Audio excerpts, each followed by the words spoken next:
C'est qui? Ça, Simon, Simon, Simon.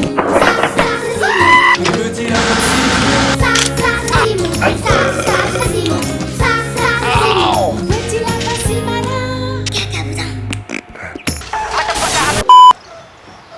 On va commencer les petits travaux pour le contrôle technique du Peugeot.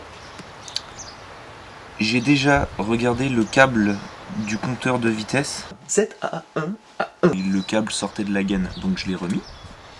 Si ça marche pas, ça voudrait dire que ça vient du tableau de bord. De toute façon, il faut que je démonte le tableau de bord. Bah non en fait, pourquoi je dois démonter le tableau de bord? Ça marche pas. Donc je vais démonter le tableau de bord. Je vais vérifier que le câble soit bien pris sur le compteur de vitesse. Et en plus, je vais bouger un ou deux chiffres. Comme ça, dans tous les cas, au moins, bah, ça marchera. J'ai déjà démonté un tableau de bord sur un 1,9 litre Renault.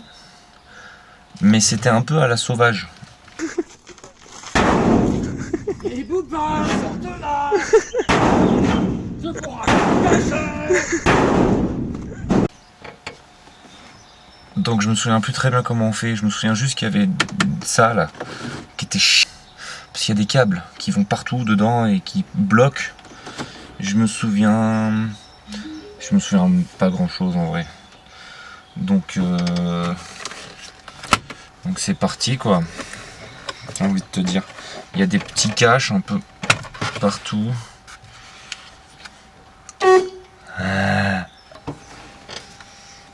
Et je défais les deux petites vis. Est-ce que ça va suffire ou pas?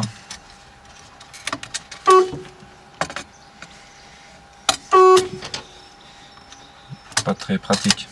Ah, il y en a une autre.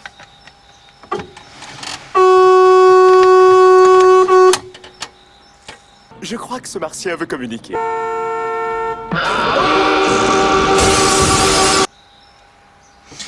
Les voisins vont me détester.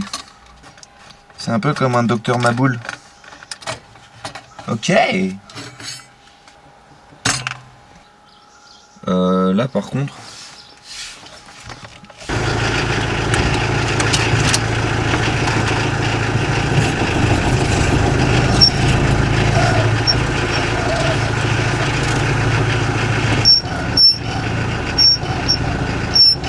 Pensez à l'huile lubrifiant 3 en 1 et oubliez tous vos problèmes. Ça coince, 3 en 1 décoince. Ça rouille, 3 en 1 dérouille. Ça grippe, 3 en 1 Mais dégrippe. avec des pneus aussi larges, c'est complètement aléatoire ce que je fais là. Je mets le frein à main qui marche pas. Voilà, là le véhicule faut plus qu'il bouge. C'est parti.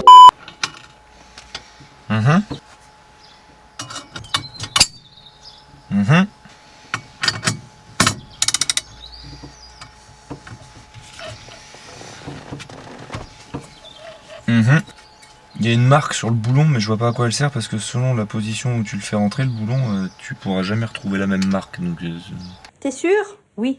Hein? Oui. Hein? Oui. Hein? là, normalement, faut un arrache volant. Sinon, tu tires. Sinon, tu tires. Sinon, tu tires. Ah, t'es devenu un faible. Non. Sinon, tu tires.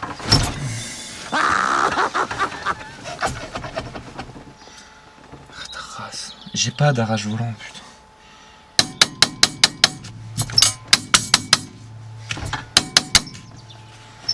Ça n'a aucun sens ce que je fais.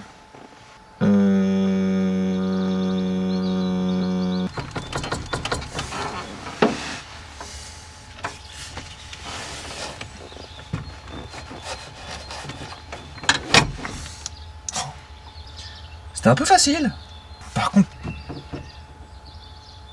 j'arriverai jamais à le remettre droit.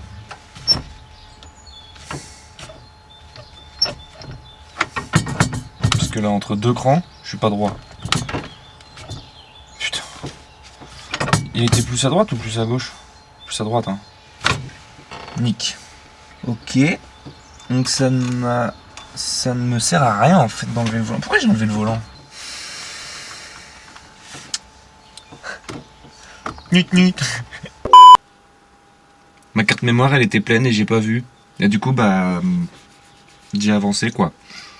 Mais du coup j'ai appris plein de choses. Alors déjà en fait t'as pas besoin d'enlever les vis du haut pour enlever la partie compteur. Il y a une partie en plastique, là toute cette qui est ici, qui est retenue par des vis magiques qui sont cachées. Il y en avait, après avoir enlevé les petits capuchons qui vont sur les boutons du chauffage, et ben, il y avait 2 vis derrière. Ensuite, sur les aérations, si tu les enlèves, et ben, au-dessus, donc caché, il y avait des vis. Donc là aussi sur la dernière aération. Et ça en fait, ça te permet de pouvoir enlever tout le parti de plastique de devant. Après, tu enlèves l'horloge, tu enlèves les boutons de brouillard ici. Et en fait, t'as pas besoin d'enlever du coup tout ce que j'ai enlevé. Le volant, les vis, la radio, la CB. Et bon, maintenant voilà, on n'a plus qu'à démonter ensemble la partie qui nous intéresse. Donc, le compteur de vitesse. Mon café. 4 vis.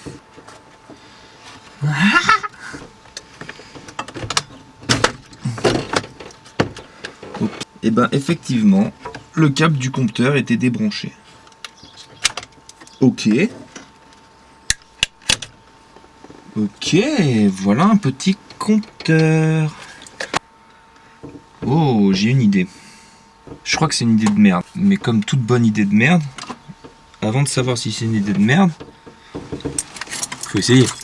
Par exemple, là, si je démarre et que je fais une marche arrière, ou une marche avant, je suis censé voir si mon câble va tourner. Du coup, je vais voir si... Je sais pas du tout si c'est une bonne idée de le démarrer comme ça.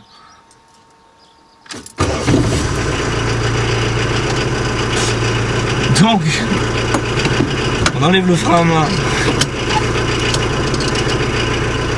On fait une petite marche arrière. Et on regarde si le câble il tourne.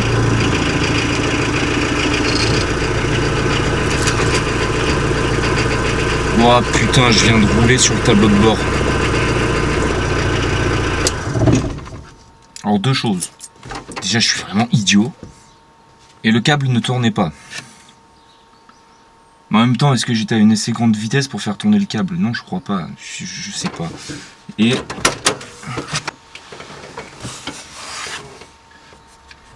Eh ben écoutez, j'ai de la chance. Ok, donc... Il y a des petits clips, là. Ça m'a pas l'air bien compliqué à ouvrir. Hop, hop, hop, hop. Et hop. Et je prends un petit compas. 5. Ah, c'est pas si simple en fait. C'est bloqué. Plan B. Une visseuse avec un embout plat que je vais mettre dans le trou, ici.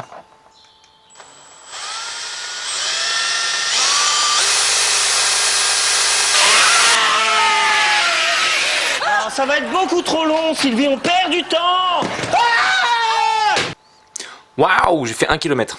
Là, apparemment, je peux l'ouvrir.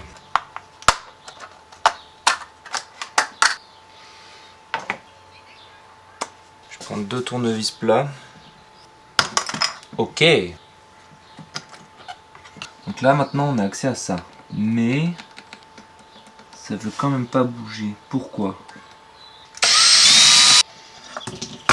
Donc là, il y a ça. Qu'est-ce qui me permettrait de désengager ? Oh ! Si j'enlève le cache sur le côté, là... Ok. Ok. Là, j'ai tout le truc du compteur qui s'en va. Oh. Ok. Ah ben voilà. Bim. 103 607, 103 609. Moi j'étais à 103 500 quelque chose. 103 589. Ok.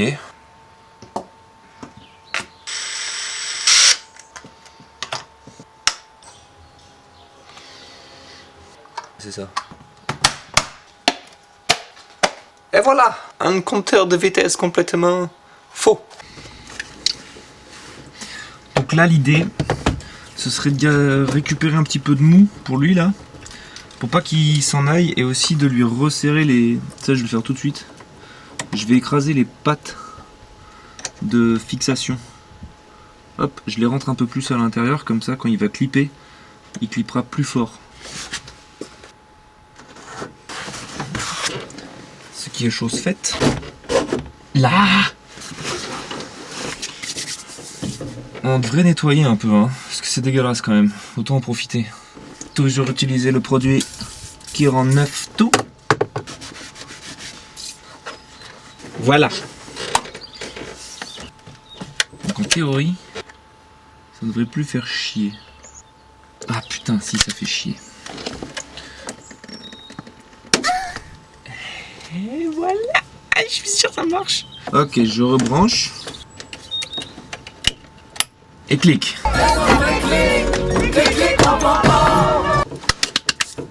Ok. Maintenant, on remet les 4 petites vis. Donc si c'est ça, aujourd'hui je peux avancer sur d'autres trucs et ça c'est vraiment cool. Et j'en ai pas profité pour nettoyer derrière. Pouf. Bon. Maintenant on va jouer la facilité. On va enlever le treuil et le pare-buffle. En 6-1-4-B2. Toucher coulé. Pare-choc, protection latérale et dispositif anti-encastrement arrière. Dispositif manifestement non conforme aux exigences avant. Dans un premier temps, on va couper tous les serflex là.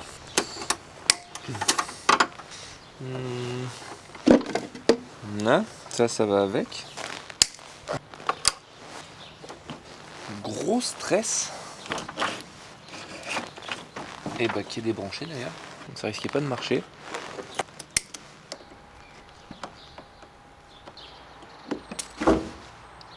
Oups. Ça va vite, hein. J'adore niquer mes clés Facom. C'est un... Faut regarder l'épisode sur le petit cruiser, tu verras, c'est un délire.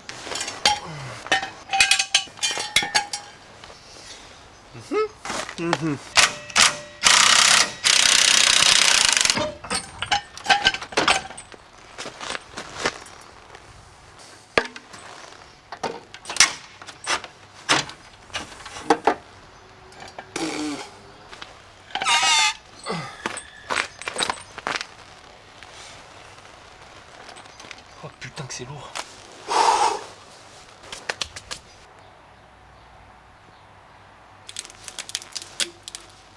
Ok. Voilà. Et là, il est complètement défiguré. Il a perdu toute virilité. Et là du coup, il faudrait lui mettre ça. Putain c'est moche. Si j'ai pas le choix, j'ai pas le choix. Hein.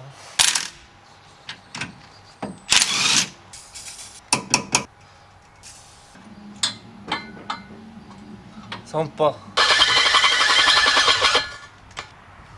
Oh non, des peu de batterie.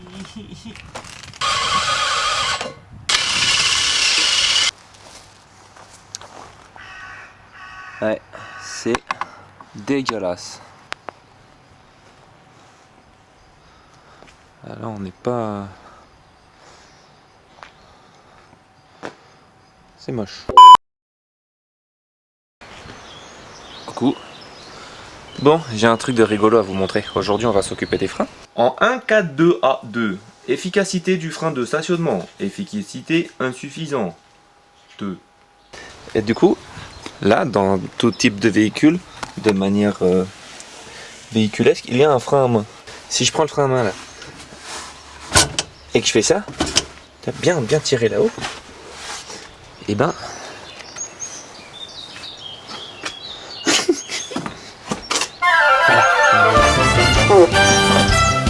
Voilà. Je vais réussir.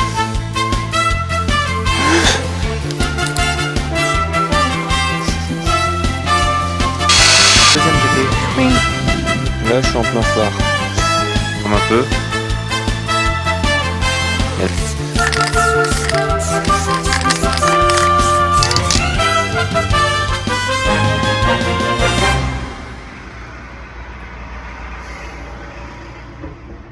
Passera-t-il, passera pas. Passera-t-il, passera pas.